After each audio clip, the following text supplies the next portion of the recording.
दोस्तों, दुनिया का मैन्युफैक्चरिंग हब कहलाए जाने वाला चीन आज दुनिया के सबसे ताकतवर देशों में गिना जाता है। आपको जानकर हैरानी होगी कि एक समय ऐसा भी था जब भारत और चीन की प्रति व्यक्ति जीडीपी लगभग बराबर थी, लेकिन आज चीन की प्रति व्यक्ति जीडीपी हमारे भारत से लगभग 5.5 गुना ज्यादा है। और साथ ही चीन हमारे भारत देश से resources, infrastructure, technology, economic growth और मैन्युफैक्चरिंग जैसे हर एक अहम फील्ड में आगे निकल चुका है। ऐसे में सवाल उठता है कि चीन ने आखिर ऐसा क्या किया कि वो हमसे इतना ज्यादा आगे निकल गया। असल में चीन के भारत से आगे निकलने के पीछे कोई एक नहीं बल्कि कई अलग अलग और अहम वजहें हैं। और आज की हमारी इस वीडियो में हम चीन के इस तरह तेजी से तरक्की करने व भारत के उससे पीछे रह जाने की उन्हीं अहम वजहों के बारे में जानने वाले हैं। तो चलिए अब इस वीडियो को शुरू करते हैं। दोस्तों, भारत और चीन की मौजूदा स्थिति में जो अंतर है उसका सबसे बड़ा कारण इन दोनों देशों की सरकार है। दरअसल हमारा भारत एक डेमोक्रेटिक कंट्री यानी लोकतांत्रिक देश है, जहां अलग अलग धर्म और जातियों के लोग समान अधिकारों के साथ रहते हैं। और हमारे देश में हर 5 साल के बाद सरकार बदलती रहती है। अब अगर हम चीन की बात करें तो भारत की तरह वो कोई लोकतांत्रिक देश नहीं है, बल्कि चीन में कम्युनिस्ट पार्टी की डिक्टेटरशिप चलती है और वहाँ की सरकार भारत की तरह हर 5 साल में नहीं बदलती। ये हम लोगों के लिए बड़े दुर्भाग्य और दुख की बात है कि जब हमारा भारत इमरजेंसी और सरकार के इनस्टेबिलिटी से जूझ रहा था, तब चीन की कम्युनिस्ट पार्टी अपने देश को विकास के मार्ग पर चलाने के लिए अहम डिसीजंस ले रही थी।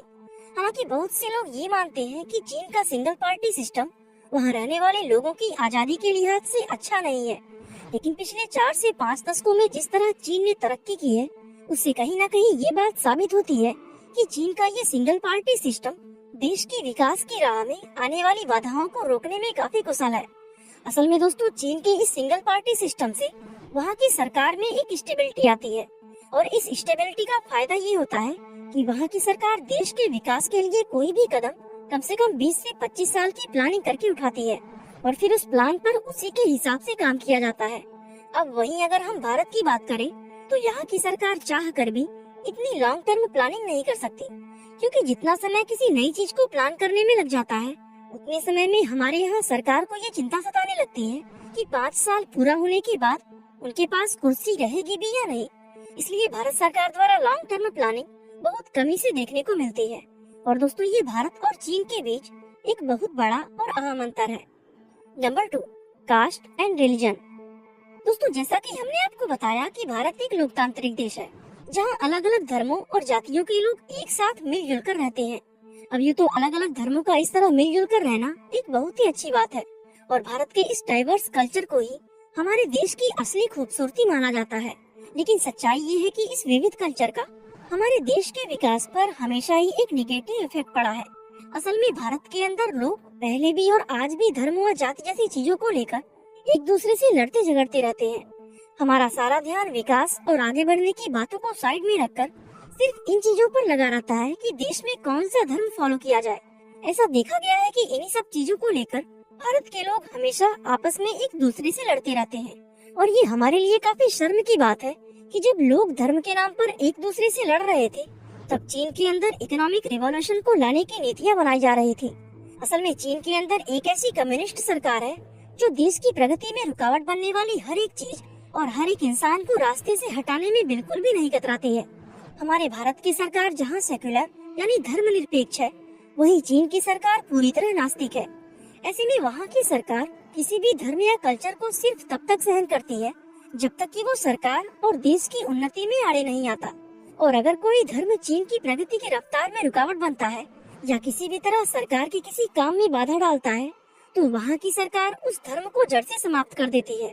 इसके अलावा एक और चीज जिसने भारत को आगे बढ़ने से रोकने में अहम किरदार निभाया है, वो है हमारे यहाँ का कास्ट सिस्टम। दरअसल भारत की रिजर्वेशन पॉलिसी यानी आरक्षण एक ऐसी नीति है जिसने देश का सिर्फ नुकसान ही किया है, क्योंकि इस नीति के अनुसार भारत में बहुत से लोगों को सरकारी नौकरियाँ उनकी योग्यता के अनुसार नहीं बल्कि उनकी जाति के आधार पर दी जाती है। इससे होता ये है कि रिजर्वेशन की वजह से काबिल लोगों को जॉब नहीं मिल पाती, तो ऐसे में वो लोग भारत से बाहर विकल्प ढूंढना शुरू कर देते हैं। तो इस तरह जो टैलेंट भारत के अंदर रहकर भारत के लिए काम आना चाहिए था, वो रिजर्वेशन की वजह से भारत से बाहर दूसरे देशों में चला जाता है। वहीं चीन की अगर बात करें तो वहाँ इस तरह की कोई भी पॉलिसी नहीं है और चीन में सिर्फ उन्हीं लोगों को नौकरियां दी जाती हैं जो सही मायनों में उस पद को हासिल करने के लायक और उसके सच्चे हकदार होते हैं। Number 3, English language. दोस्तों, हमारा भारत एक ऐसा देश है जहां अंग्रेजी कोई भाषा नहीं बल्कि एक स्किल मानी जाती है। लोगों का तेजी से अंग्रेजी बोलना उनके समझदार होने का प्रमाण माना जाता है। लोग अंग्रेजी के आधार पर ही दूसरे लोगों को जज करते हैं कि सामने वाला इंसान पढ़ा लिखा है या नहीं। यही वजह है कि देश में बच्चों को पहले अंग्रेजी सिखाई जाती है और फिर बाद में उन्हें साइंस या दूसरा कोई विषय पढ़ाया जाता है। उदाहरण के लिए, अगर हमारे देश में कोई इंसान बहुत अच्छा पढ़ा लिखा और समझदार है लेकिन वो अंग्रेजी बोलना नहीं जानता, तो उस इंसान के लिए एक मामूली सी नौकरी हासिल करना भी बेहद मुश्किल हो जाएगा। इसलिए भारत में अंग्रेजी को सिर्फ एक भाषा की तरह नहीं बल्कि एक स्किल की तरह ट्रीट किया जाता है। वहीं दूसरी तरफ हमारे पड़ोसी देश चीन की अगर बात करें तो वहाँ पर अंग्रेजी या दुनिया की दूसरी किसी भी भाषा को इतनी तरजीह नहीं दी जाती है, बल्कि वहाँ पर लोग हर एक फील्ड में अपनी मातृभाषा का ही इस्तेमाल करते हैं। नंबर 4, सी पोर्ट्स। दोस्तों, इस बात में कोई शक नहीं कि चीन आज जिस मुकाम पर है उसमें सबसे बड़ा योगदान उसके द्वारा दुनिया भर में किए जाने वाले एक्सपोर्ट यानी निर्यात का है। और चीन के बंदरगाह आज पूरी दुनिया में वर्ल्ड क्लास माने जाते हैं। असल में चीन इस बात को बहुत पहले ही समझ गया था कि एक्सपोर्ट के फील्ड में कामयाबी तभी हासिल हो सकती है जब बंदरगाहों को वर्ल्ड क्लास बनाने में इन्वेस्टमेंट किया जाए। इसलिए चीन ने ये काम बहुत पहले ही शुरू कर दिया था। वहीं भारत की अगर बात करें तो हम लोगों ने बंदरगाहों को वर्ल्ड क्लास बनाने में कभी भी इन्वेस्टमेंट नहीं किया, और यही वजह है कि आज भी भारत के ज्यादातर पोर्ट्स इंटरनेशनल शिप्स की डॉकिंग तक करने के लायक नहीं है। Number 5, economic reform. दोस्तों, आपको जानकर हैरानी होगी कि सन 1700 के आसपास अंग्रेजों के भारत आने से पहले वर्ल्ड इकोनॉमी में भारत का योगदान 24% हुआ करता था, जो कि उस समय पूरे यूरोप के बराबर था। लेकिन 1947 में जब भारत को आजादी मिली तब ये नंबर 24 से घटकर 3% पर आ गया था। वैसे आजादी के समय भारत और चीन की प्रति व्यक्ति जीडीपी लगभग बराबर थी, लेकिन वहीं आज चीन की प्रति व्यक्ति जीडीपी हमारे भारत से लगभग 5.5 गुना ज्यादा हो चुकी है। अब आंकड़ों पर नजर डालें तो भारत में आर्थिक सुधार साल 1991 में शुरू हुई थी और तब से हमारे देश की इकोनॉमिक ग्रोथ का एवरेज रेट लगभग 6% रहा है और पिछले कुछ सालों में इससे भी ज्यादा नीचे गिर गया है। वहीं चीन की अगर बात करें तो वहाँ पे इकोनॉमिक रिफॉर्म साल 1978 में शुरू हुआ था और तब से वहाँ की इकोनॉमिक ग्रोथ का एवरेज रेट लगभग 9.5% है। आज हमारा भारत जहाँ सॉफ्टवेयर, डिजाइन और प्रेसिजन जैसे इंडस्ट्रीज में एक उभरती हुई ताकत माना जाता है, तो वहीं मैन्युफैक्चरिंग, इलेक्ट्रॉनिक्स और हैवी इंडस्ट्रियल प्लांट जैसे फील्ड में चीन का मुकाबला पूरी दुनिया में कोई देश नहीं कर सकता। इन सभी फैक्ट को जानने के बाद ये कहना गलत नहीं होगा कि डेवलपमेंट के मामले में चीन आज हमारे देश से काफी आगे निकल चुका है। हालांकि ऐसा भी नहीं है कि भारत चीन को पीछे कर ही नहीं सकता। अगर सही नीतियाँ बनाकर उन पर सही तरीके से